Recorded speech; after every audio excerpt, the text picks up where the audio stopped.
En el máster en diagnóstico diferencial tenemos una lista negra, ¿sí? Como la camisa de Juanes, para el hombro. Una decena de síndromes clínicos del que te dicen que son subacromial o que relacionado con el manguito rotador.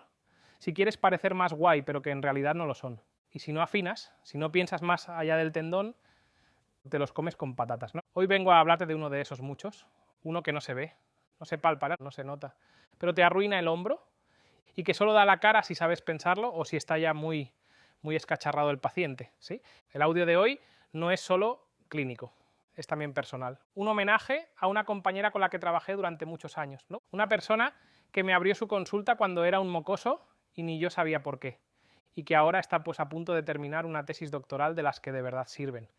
Y me acuerdo perfectamente de aquello, otro, ¿vale? Cuando los de la diplomatura tuvimos que hacer la convalidación al grado, un trámite más burocrático que formativo. Y recuerdo al tutor que me tocó para el trabajo de fin de grado. Había hecho su tesis doctoral sobre lumbalgia, ultrasonido y kinesiotaping. No me mires así, no es broma. Ahí entendí muchas cosas, que confirmé muchos años después cuando yo mismo escribí artículos, investigué y publiqué.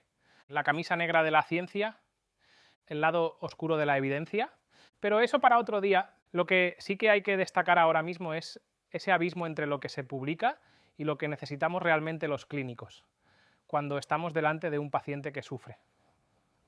Porque sí, es cierto, hay una gran barrera entre lo que se investiga y lo que se aplica en la camilla del fisioterapeuta medio.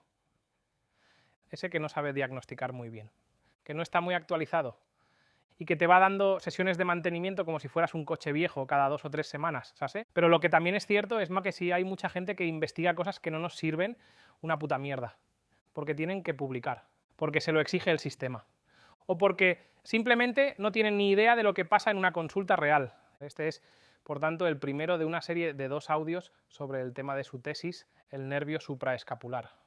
Ese cabrón que manda en el hombro sin que nadie lo nombre. Lo he visto demasiadas veces. Pacientes con dolor que no encaja, tendones que no responden, ejercicios que no hacen ni cosquillas, ¿sabes? Pacientes que van de fisio en fisio como si el dolor fuera culpa suya y nadie se acuerda de este nervio hasta que es tarde. Inerva el 70% del hombro, pero no tiene rama cutánea, no deja huella en la piel, se puede comprimir en 2 puntos, en la escotadura supraescapular, seno, o en la fosa espinoglenoidea, ¿no? SGDN. Solo lo pillas cuando el infraespinoso está atrófico o cuando el paciente sale del quirófano diciendo, ahí, ahora sí, ya no me duele. Y ahí es cuando tú te quedas pensando, ¿y si fue esto desde el principio?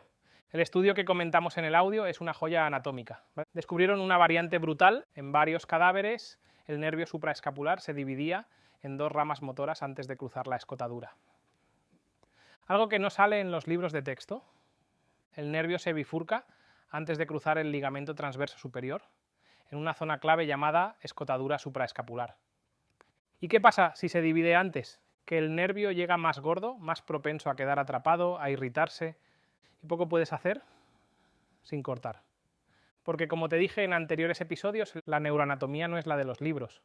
Según donde esté el atrape, puede afectar a un músculo, ¿vale? O a los dos, pero en ambos casos el dolor es difuso, sordo, profundo, y se confunde con todos. De hecho, este estudio midió los diámetros con precisión milimétrica. En los casos con esta variante anatómica, el nervio medía hasta 4,77 milímetros de diámetro frente a los 2,7 milímetros promedio en los casos típicos. Una burrada, el doble. ¿Y qué implica esto? Que puede haber una compresión del nervio sin que tú lo sepas. Que un bloqueo anestésico puede fallar si no lo haces justo en el sitio. Que una cirugía puede dejar síntomas si no liberas bien las 2 ramas. Y que el paciente seguirá dando vueltas por clínicas mientras tú haces ejercicios de fuerza de Instagram para una neuropatía.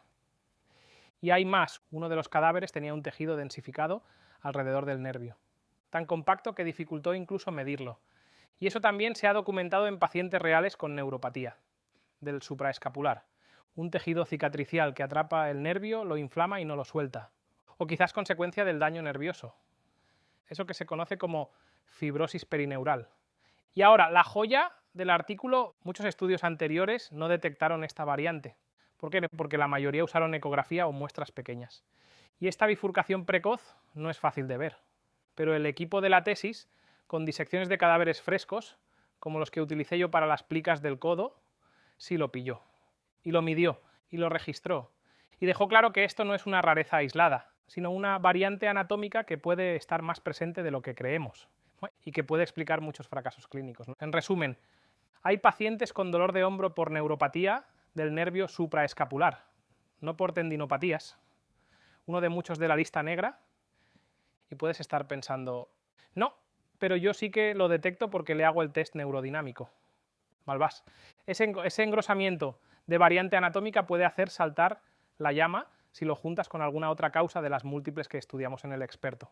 La compresión genera debilidad muscular, dolor y fracaso terapéutico si no lo detectas. Pero a veces no es suficiente para verse. Para detectarse en pruebas, no se ve en piel, no da signos externos.